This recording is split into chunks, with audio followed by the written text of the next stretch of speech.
L'Europe était une fantastique aventure et qui n'était pas évidente.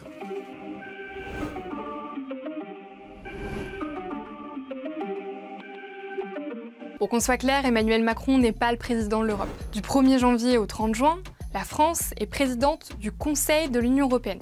Bon, ça sonne un peu compliqué dit comme ça, mais restez encore un peu, je vous explique. Je suis allée voir 2 experts, un politologue et une historienne, et ils vont nous aider à mettre tout ça au clair.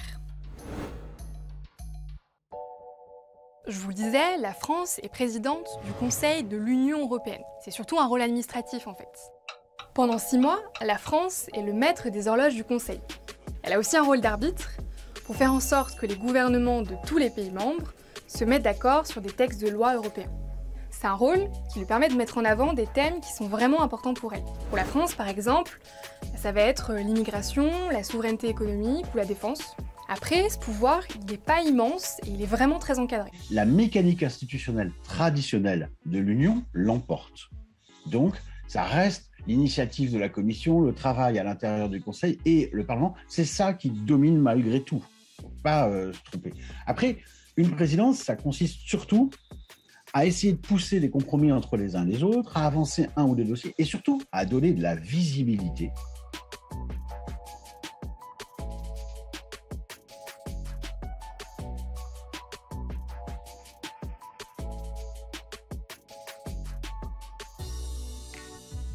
Les avantages, c'est quoi? Et on le voit bien dans ce qui se passe actuellement en France, c'est d'une part de permettre à un pays de mettre en avant sa vision de l'Europe, ses objectifs pour l'Europe pendant 6 mois, et puis d'autre part de mettre l'Europe à l'honneur dans le pays qui a la présidence. On va parler d'Europe pendant 6 mois dans ce pays. Vous connaissez peut-être déjà la Commission européenne.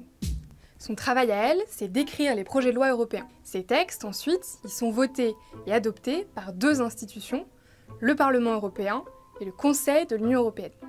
Bon là, attention, il faut s'accrocher un peu.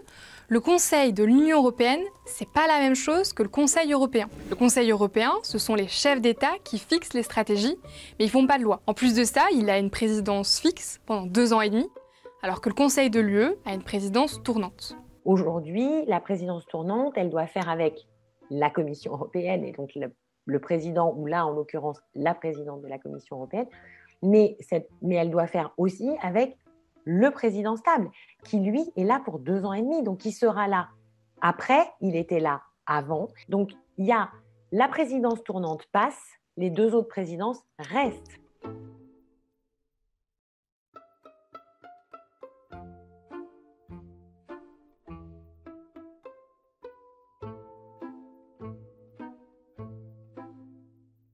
Mais quand on est 6, on a la présidence tous les 3 ans. Quand on est 12, on a la présidence tous les 6 ans. Mais là, on a la présidence tous les 13 ans et demi, ce qui fait que ça fait presque une génération. Donc l'intérêt, évidemment, se perd très largement.